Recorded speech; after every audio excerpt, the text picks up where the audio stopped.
Bismillahirrahmanirrahim. Subhanallah, tabarakallah, alhamdulillah. Alhamdulillah, semua alhamdulillah, segala puji bagi Allah. Ini adalah raudhah, taman syurga yang Nabi sebut, ma baina baiti wa mimbari raudhatan min riyadil jannah.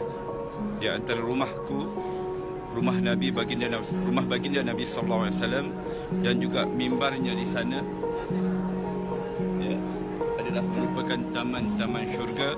Dan di hadapan saya ini tiang 119 adalah tiang Aisyah, ya, yang mana baginda Nabi SAW menyebut dalam satu hadis sahih, ya, sekiranya kamu tahu tempat ini, nescaya kamu akan sanggup beratur untuk solat di sini, ya, iaitu di tiang Aisyah ini 119, ya. Dan ini adalah tiang Abi Lubabah, tiang Taubat. Dan sekarang saya menuju ke makam baginda Nabi SAW untuk memberi salam kepada Rasulullah. Dan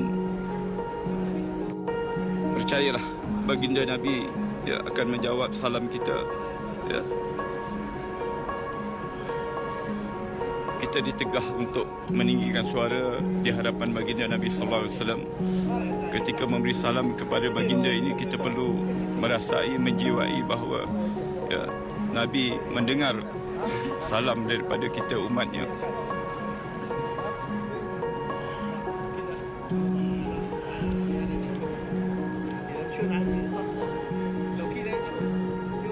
Inilah makam baginda Nabi sallallahu alaihi wasallam, manusia yang diangkatkan derajat begitu tinggi di sisi Allah, merupakan kekasih Allah.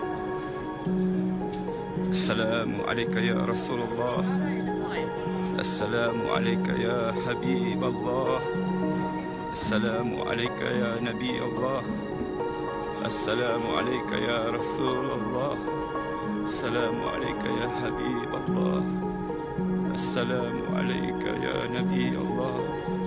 Asyhadu an la ilaha illallah wa asyhadu annaka Rasulullah wa asyhadu annaka Rasulullah wa asyhadu annaka ballaghta risalata wa addaita al-amanata wa nasahta al-ummata wa jahadta fi sabilillah. Fa shalla alayka Allah salatan daimatan ila yaumiddin. Allahumma atil fadilah wa darajatar rafi'ah wa ba'ath maqamah mahmud alladhi wa'adta innaka la tukhliful mi'ad. Assalamu alayka ya Aba Bakr, Assalamu alayka ya sahiba Rasulillah fil ghar, Assalamu alayka ya Umar, Assalamu alayka ya Faruq, Assalamu alayka ya ashabi Rasulillah ajma'in. Alhamdulillah, selesai daripada menziarahi baginda Nabi sallallahu alaihi wasallam dan sahabatnya Abu Bakar dan Umar Khattab. Dan ini adalah Babul Baqi', yang mana, tuan-tuan, ya, ini adalah rumah Aisyah. Dan di sebelah rumah Aisyah ini, yang mana di belakang rumah Aisyah adalah rumah Fatimah, ya. Dan di sini dulu adanya rumah-rumah ataupun bilik-bilik yang dikenali sebagai hujurat, iaitu rumah-rumah isteri-isteri baginda Nabi sallallahu alaihi wasallam. Dan di depan sana adalah perkuburan Baqi', yang mana di dalam perkuburan Baqi' itu terdapatnya makam-makam isteri-isteri Rasulullah sallallahu alaihi wasallam, anak cucu baginda Nabi, ya, sahabat-sahabat Nabi sallallahu alaihi wasallam. Ada hampir lebih kurang 10,000 orang. Dan juga khalifah yang ketiga, iaitu Sayyidina Uthman, juga berada di dalam Baqi'.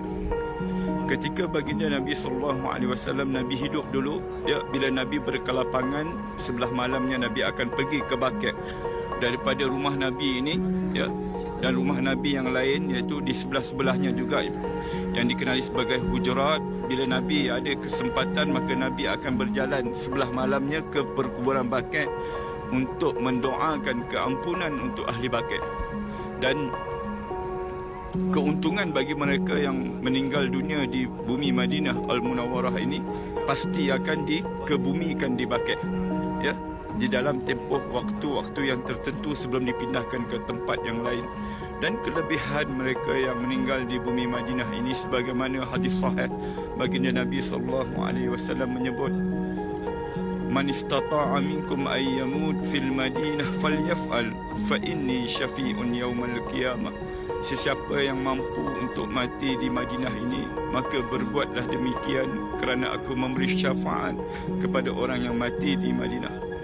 Mereka yang mati di Madinah, tuan-tuan, adalah merupakan pilihan Allah. Mereka yang dipilih oleh Allah Subhanahu Wa Taala. Ya. Bukan senang. Namun kita perlu berdoa kepada Allah, minta kepada Allah, minta sungguh-sungguh, ya Allah, ya, mudah-mudahan satu hari nanti bila aku datang ke Madinah ini, ya, aku dapat mati di Madinah. Umar Al-Khattab, ya, khalifah yang kedua, seringkali selalu sangat berdoa kepada Allah dengan doanya, Allahumma rzuqni syahadatan fi sabilika waj'al mauti fi biladi nabiyika. Itu doa Umar Khattab, ya Allah, rezekikan aku syahid di jalan Engkau dan matikanlah aku di negeri Rasul Engkau. Dan Allah, ya, Allah Subhanahu Wa Taala telah berkata, ud'uni astajib lakum. Berdoalah sungguh-sungguh, minta sungguh-sungguh, maka akan kukabulkan doamu. Maka doa Umar ini diistijabkan oleh Allah Subhanahu Wa Taala. Maka Umar mati di Madinah. Ya, mati di Madinah. Untuk Umar kita rasa tak pelik, ya, kerana Umar memang tinggal di Madinah. Tapi yang kita rasa takjubnya, Umar mati syahid. Umar mati syahid dalam keadaan Madinah ini aman. Malah Islam telah berkembang sampai ke Eropah. Namun kerana keberkatan doa Umar itu, Allah pilih dia, ya, Allah pilih dia untuk syahid di jalan Allah Subhanahu Wa Taala. Mudah-mudahan kita semua dipilih oleh Allah Subhanahu Wa Taala mati dalam keadaan husnul khatimah, mati dalam keadaan baik, dan dijauhkan, diselamatkan daripada mati dalam keadaan su'ul khatimah, mati dalam keadaan buruk. Kerana kejayaan manusia adalah matinya dalam keadaan husnul khatimah.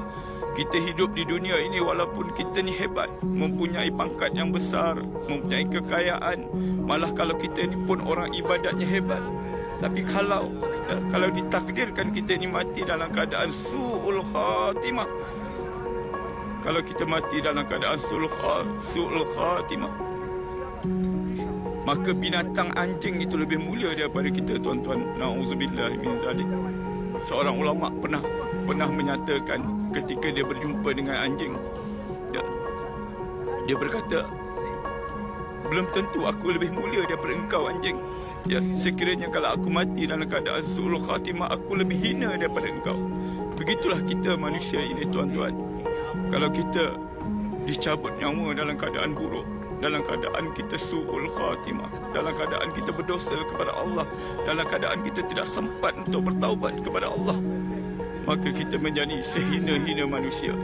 Oleh itu minta kepada Allah selalu di dalam sujud kita, di dalam solat kita. Setiap hari kita solat 5 kali satu hari sekurang-kurangnya. Setiap kali kita solat, kita sujud, minta Allah 3 perkara. Allahumma inni as'aluka husnul khatimah. Ya Allah, matikanlah aku dalam keadaan husnul khatimah. Allahumma rzuqni taubatan nasuha qabla al-maut. Ya Allah, rezekikan aku taubat nasuha sebelum datangnya kematian. Allahumma ya muqallibal qulub sabbit qulubi ala iman wa ala ta'atika. Wahai Allah yang memegang hati, ya, tetapkanlah hatiku dalam iman dan takwa. Setiap kali kita solat, submit doa ini, minta dengan Allah. Kerana Allah Subhanahu Wa Taala berkata dalam satu hadis sahih, Allah itu sifatnya malu, ya. Allah kata, aku malu pada hamba-Ku bila hamba-Ku berdoa kepadaku dan aku tidak istijabkan doanya.